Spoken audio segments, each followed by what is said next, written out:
Hello friends, இன்றைக்கி நம்ம சேனலில் என்ன பார்க்க போகிறோன்னா மிக மிக முக்கியமான ஒரு ஆன்மீக பரிகாரத்தையும் ஒரு அதிரடியான ஜோதிட தாள்களையும் இந்த வீடியோவில் பார்க்க போகிறோம். ஸோ பார்க்குறதுக்கு முன்னாடி என்ன பார்க்க போகிறோங்கிறத இன்ட்ரோவில் ஷேர் பண்ணுறேன். என்ன பார்க்க போகிறோங்கிறத இன்ட்ரோவில் தெரிஞ்சுக்குங்க. தற்போது 2025 ஆண்டில் ஆங்கில மாதத்தில் 11வது மாதமான நவம்பர் மாதமானது பிறந்து நடந்துட்டுருக்கு. இந்த நவம்பர் மாதம் சாதாரண மாதம் கிடையாது, மிகவும் முக்கியமான மாதம் என்று சொல்லலாம். ஆன்மீக ரீதியாக ஜோதிட ரீதியாக மிக எச்சரிக்கையான மாதம் என்று கூட சொல்லலாம். இந்த மாதத்தில் தான் நிறைய முக்கியமான விசேஷங்களும் நிறைய ஜோதிட ரீதியான விஷயங்களும் நடக்கும். அதனாலேயே இந்த மாதம் ரொம்ப முக்கியமான மாதம். இந்த மாதம் பிறந்த ஃபர்ஸ்ட் டே நவம்பர் 5ஆம் தேதி அன்னைக்கு பௌர்ணமியானது வருது. வரக்கூடிய பௌர்ணமி ஐப்பசி மாதத்தில் வரக்கூடிய பௌர்ணமி. இந்த பௌர்ணமி சாதாரண பௌர்ணமி கிடையாது, மிகவும் சக்தி வாய்ந்த ஒரு பௌர்ணமி. இந்த பௌர்ணமியில் கிரகங்களால் ஏற்படக்கூடிய மாற்றங்கள் ஒவ்வொரு ராசிக்கும் ஒவ்வொரு வகையில் பலனை தரும். அப்படி தரக்கூடிய பலனை அந்தந்த ராசிக்காரங்க தெரிஞ்சு பயனடையணுங்கிறதுனால ஒவ்வொரு ராசிக்கும் பௌர்ணமி பலனை ஷேர் பண்ண ஆரம்பிச்சிருக்கேன். அதில் இன்னைக்கு இந்த வீடியோவில் மிதுனம் ராசிக்காரங்களுக்கு ஷேர் பண்ண போகிறேன். மிதுனம் ராசியில் பிறந்த நேயர்கள் இந்த ஒரு வீடியோவை ஸ்கிப் பண்ணாமல் பாருங்கள். இந்த ஐப்பசி பௌர்ணமியில் கிரகங்கள் ஒன்றோடு ஒன்று சேர்றதுனால என்ன மாதிரியான பலன்கள் உங்கள் ராசிக்கு கிடைக்கும் அப்படிங்கிறத தெரிஞ்சு அந்த பலன்களுக்கேற்ப நடந்து பலன் பெறுங்க. ஸோ உங்களுக்கான பலனை நீங்கள் தெரிஞ்சு பலனடைகிறதுக்கு முன்னாடி ஐப்பசி பௌர்ணமி எந்த அளவுக்கு சக்தி வாய்ந்த பௌர்ணமி, இந்த பௌர்ணமியில் நீங்கள் பண்ண வேண்டிய பரிகாரம் என்ன அப்படிங்கிறத உங்களுக்கு சொல்ல போகிறேன். முதல்ல ஐப்பசி மாத பௌர்ணமியுடைய சிறப்பையும் பரிகாரத்தையும் தெரிஞ்சுக்குங்க. அதுக்கப்புறம் உங்களுக்கான பலனை உங்கள் நட்சத்திரத்துக்கு ஏற்ப ஷேர் பண்ணுறேன். பஞ்சம் தீர்க்கக்கூடிய ஐப்பசி பௌர்ணமி பரிகாரத்தை பார்க்கலாம் வாங்க. உலகத்திற்கே சோறு போடுகின்ற சிவபெருமானுக்கு அன்ன அபிஷேகம் நடைபெறக்கூடிய நாள் தான் ஐப்பசி பௌர்ணமி. சோறு கண்ட இடம் சொர்க்கம் என்று முன்னோர்கள் சொல்வாங்க. இதற்கு என்ன அர்த்தம்னா, சோறு எந்த இடத்தில் கிடைக்கிறதோ, எந்த இடத்தில் நம்மளுடைய பசியை ஆட்சி கொள்ள முடிகிறதோ அந்த இடம்தான் நமக்கு சொர்க்கமாக இருக்கும். இதுதான் ஒரு அர்த்தம். இன்னொன்று, சிவபெருமான் மீது விழக்கூடிய ஒவ்வொரு அரிசி பருக்கையும் ஒவ்வொரு சோறும் சிவபெருமானாக மாறுகிறது. ஒரு ஈசனை பார்த்தாலே புண்ணியம். 1,00,000 சாதங்கள் ஒன்றாக சேர்த்து சிவபெருமான் மீது அபிஷேகம் செய்யும் போது அந்த ஒவ்வொரு அரிசி பருக்கையும் சிவபெருமானாக மாறி நிற்கிறது. ஆக லட்ச ஈசனை தரிசனம் செய்தால் நமக்கு சொர்க்கம் தானே. சொர்க்கண்ட இடம் சொர்க்கம் என்பதற்கு இப்படியும் ஒரு அர்த்தத்தை நம்மளுடைய முன்னோர்கள் சொல்லி வைத்திருக்கிறாங்க. ஆக மொத்தம் ஐப்பசி பௌர்ணமி சக்தி வாய்ந்த நாள். இந்த நாளில் பரிகாரம் செய்ய மிஸ் பண்ணிடாதீங்க. இவ்வளவு அற்புதங்களை கொண்ட இந்த ஐப்பசி பௌர்ணமி நாளில் நம்மளுடைய வீட்டில் நம்ம கையால் செய்ய வேண்டிய எளிமையான பரிகாரத்தை பற்றி தான் இந்த ஆன்மீக வீடியோவில் பார்க்க போகிறோம். இந்த தினம் ஐப்பசி பௌர்ணமியில் மாலை நிலவு உதயமானதற்கு பின்பு இந்த பரிகாரத்தை செய்ய வேண்டும். உங்கள் வீட்டில் அரிசி அளப்பதற்கு ஆளாக்கு ஓலாக்கு அரைப்படி படி என்று ஏதாவது கட்டாயம் வைத்திருப்பீங்க. டம்ளரில் அரிசியை அளக்கக்கூடாது. இப்படி சின்னதாக படி வாங்கி வைத்து தான் அரிசியை அளக்க வேண்டும். அதுதான் வீட்டுக்கு ஐஸ்வர்யத்தை கொடுக்கும். அந்த ஆளாக்கில் அல்லது படியில் நிரம்ப பச்சரிசி வைத்து விடுங்க. அதன் மேலே ₹1 நாணயத்தை வைத்து விடுங்க. இதை மொட்டை மாடியில் வைங்க அல்லது பால்கனியில் வைங்க. நிலவொளி எந்த இடத்தில் வருமோ அந்த இடத்துல வைத்து விட்டு அந்த ஈசனையும் சந்திர பகவானையும் மனதார நினைத்து கொள்ளுங்க. உங்கள் வீட்டில் ஒருபோது எந்த சூழ்நிலையிலும் எந்த ஜென்மத்திலும் பணத்திற்கோ சாப்பாட்டிற்கோ பஞ்சம் வரக்கூடாது என்று மனநிறைவோடு பிரார்த்தனை செய்து கொள்ள வேண்டும். கொஞ்ச நேரம் இந்த அரிசியும் அந்த நாணயமும் நிலவு வெளிச்சத்தில் இருக்கட்டும். நீங்களும் அந்த வெட்ட வெளியிலே இருக்கலாம். நிலவுடைய ஒளி உங்கள் மீது படுவது ரொம்ப ரொம்ப நல்லது.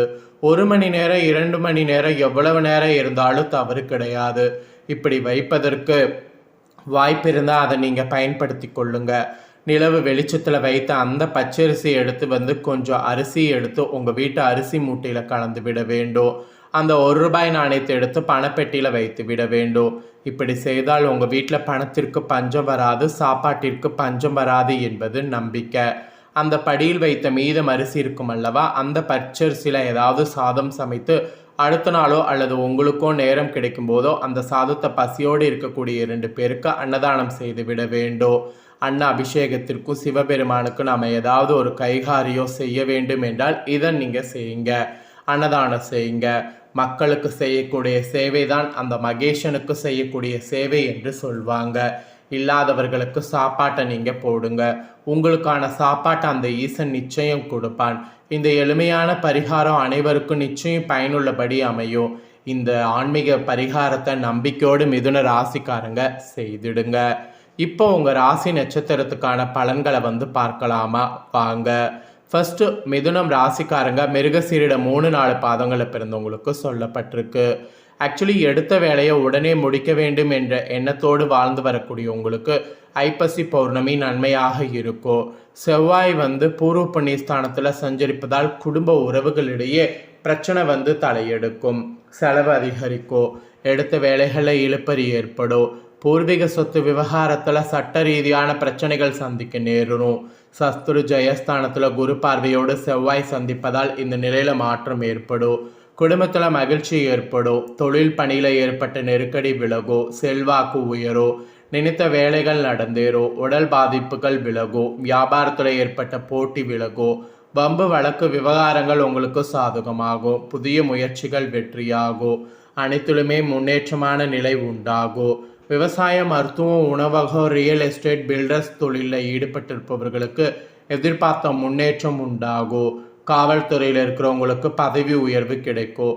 வெளிநாட்டு தொடர்புகள் சாதகமாகும். பெரிய மனிதருடைய ஆதரவால் இழுபறியாக இருந்த வேலைகள் முடிவுக்கு வரும்.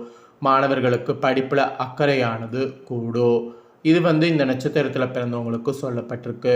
இதே திருவாதிரையில் பிறந்த நட்சத்திரக்காரங்களுக்கு வாழ்க்கையில் முன்னேற்றம் அடையக்கூடிய யோகம் கொண்ட உங்களுக்கு ஐப்பசி பௌர்ணமி அதிர்ஷ்டமாக இருக்கும். ராகு பாகிஸ்தானத்தில் சஞ்சரிப்பதால் செல்வாக்கு உயரும். நினைத்த வேலைகள் நடந்தேறும். நீண்ட நாள் கனவு நனவாகும். கடந்த மாதத்தில் ஏற்பட்ட நெருக்கடி விலகும். வியாபாரத்தில் தடை நெருக்கடி என்றிருந்த நிலை மாறும். கணவன் மனைவிக்குள் ஏற்பட்ட சச்சரவு விலகும். தன புத்திரக்காரகன் குரு சஞ்சாரம் சாதகமாக இருப்பதால் குடும்பத்தில் நிம்மதி ஏற்படும். வரவேண்டிய பணம் வரும். அரசியல்வாதிகளுக்கு எதிர்பார்த்த பதவி பொறுப்பு கிடைக்கும்.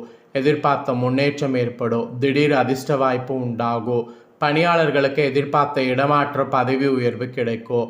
புதிதாக தொழில் தொடங்க நினைத்தவர்களுடைய எண்ணம் நிறைவேறும். அசையா சொத்துக்கள் வாங்கக்கூடிய முயற்சி வெற்றியாகும். வேலை தேடுபவர்களுக்கு தகுதியான வேலை கிடைக்கும். வம்பு வழக்குகள் என்றிருந்த நிலை மாறும். உடல்நிலையில் ஏற்பட்ட பாதிப்பு விலகும். போட்டியாளர்கள் உங்களிடம் சரணடையக்கூடிய நிலை ஏற்படும். உங்கள் லாபாதிபதி முதல் குரு பார்வையோடு சஞ்சரிப்பதால் குரு மங்கள யோகம் ஏற்பட்டு முயற்சிகள் எல்லாம் வெற்றியாகும். வியாபாரிகளுக்கு புதிய ஒப்பந்தம் கிடைக்கும். செல்வாக்கு அந்தஸ்து உயரும். இழுபறியாக இருந்த வேலைகள் நடந்தேறும். குடும்பத்தில் சுப நிகழ்ச்சிகள் நடந்தேறும். வெளிநாட்டு முயற்சிகள் கூட சாதகமாகும். இந்த நட்சத்திரத்தில் பிறந்தவங்களுக்கு இதுதான் பலன். அப்புறம் புனர்பூசம் 1, 2, 3 பாதங்களில் பிறந்த மிதுன ராசிக்கு சொல்லப்பட்டிருக்கு. அறிவாற்றலும் செல்வாக்கும் கொண்ட உங்களுக்கு இந்த ஐப்பசி யோகமாக இருக்க போகுது. இந்த பௌர்ணமிக்கு பிறகு ஞானகாரகன் குரு 2வது இடத்துல சஞ்சரிப்பதால் குடும்பத்தில் நிம்மதி ஏற்படும். கணவன் மனைவிக்குள் ஏற்பட்ட பிரச்சனைகள் விலகும். எதிர்பார்த்த பணம் வரும். இழுபறியாக இருந்த வேலைகள் முடிவடையும். புதிய முயற்சி சாதகமாகும். ஞான மோட்சக்காரகன் கேது சகாயஸ்தானத்தில் சஞ்சரிப்பதால் தைரிய கூடும். தன்னம்பிக்கை அதிகரிக்கும். சகோதரர்கள் ஒத்துழைப்பு கிடைக்கும். தயக்கம், தடுமாற்றம், சோம்பல் என்றிருந்த நிலை மாறும். சுயதொழில் புரிவோருக்கு பணியாளர்கள் ஆதரவு உண்டாகும். விற்பனை உயரும். லாபம் அதிகரிக்கும். ராசிநாதன் புதன் பூர்வ புண்ணியஸ்தானத்தில் சஞ்சரிப்பதால் உங்களை பற்றி பிறர் அவதூறு பேசக்கூடிய நிலை ஏற்படும். உங்கள் செயல்களில் கவனமாக இருக்க வேண்டும். பழக்க வழக்கங்களில் எச்சரிக்கை வேண்டும். அப்புறம் அதிர்ஷ்டக்காரகன் சஞ்சாரம் சாதகமாக இருப்பதால் பொன்பொருள் சேரும். திருமண வாழ்வில் முறிவு ஏற்பட்டு நீதிமன்ற வாசலில் நிற்பவர்களுக்கு பெரியோர்கள் ஆலோசனைப்படி இணைந்து வாழக்கூடிய நிலை உண்டாகும். பாகிஸ்தான ராகுவால் வெளிநாட்டு முயற்சி சாதகமாகும். பெரிய மனிதர்களுடைய ஆதரவு கிடைக்கும். தெய்வ அருள் உண்டாகும். எடுக்கக்கூடிய வேலைகள் தடையின்றி நடந்தேறும். ஆனால் உடன் பணிபுரிவருடன் உங்கள் ரகசியங்களை வெளியிட வேண்டாம். பெண்கள் சாமர்த்தியம் வெளிப்படும். சிலர் புதிய வாகனம் வாங்குவீங்க. ஸோ இதுதான் உங்கள் நட்சத்திரத்துக்கு பலன்கள். ஸோ உங்கள் நட்சத்திரத்துக்கு ஏற்ப என்ன பலன்களை பெறுவீங்கிறத தெளிவாக இந்த வீடியோவில் ஷேர் பண்ணிட்டேன். ஷேர் பண்ணதை தெளிவாக இந்த வீடியோவில் நீங்கள் தெரிஞ்சிருப்பீங்க. தெரிஞ்சதுக்கேற்ப நடந்து பயன்பெறுங்க. ஸோ இதை உங்கள் ஃப்ரெண்ட்ஸ் ஃபேமிலியில் இருக்கிறவங்களும் பார்த்து பயன்பெறணும் அப்படின்னு நினச்சிங்கன்னா வீடியோ லைக் பண்ணி உங்கள் ஃப்ரெண்ட்ஸ் ஃபேமிலிக்கு ஷேர் பண்ணுங்கள். உங்கள் ஃப்ரெண்ட்ஸ் ஃபேமிலியில் இருக்கிறவங்களும் மிதுன ராசிக்காரங்களாக இருந்தாங்கன்னா இந்த ஐப்பசி பௌர்ணமியுடைய பரிகாரமும் பலன்களும் தெரிஞ்சு இதற்கேற்ப நடந்து பலன் பெறட்டும். இதே போல் புதிய தகவல்களை நம்ம சேனலில் தெரிந்து கொள்ளணும்னு நினச்சிங்கன்னா மறக்காமல் நம்ம சேனலை சப்ஸ்கிரைப் பண்ணுங்கள், கூட பெல் பண்ண ப்ரெஸ் பண்ணுங்கள். ஃபஸ்ட் டைம் பார்க்குறவங்க அதை நீங்கள் பண்ணிட்டீங்கன்னா இனி நான் போகிற மற்ற அப்டேட்டான எல்லா வீடியோஸும் உடனுக்குடனே தெரிந்து கொள்ளலாம். சப்ஸ்கிரைப் பண்ணி பெல் பண்ண ப்ரெஸ் பண்ணுங்கள். நெக்ஸ்ட் இதே போல் சுவாரஸ்யமாக வேறொரு வீடியோவில் உங்களை சந்திக்கிறேன். நன்றி.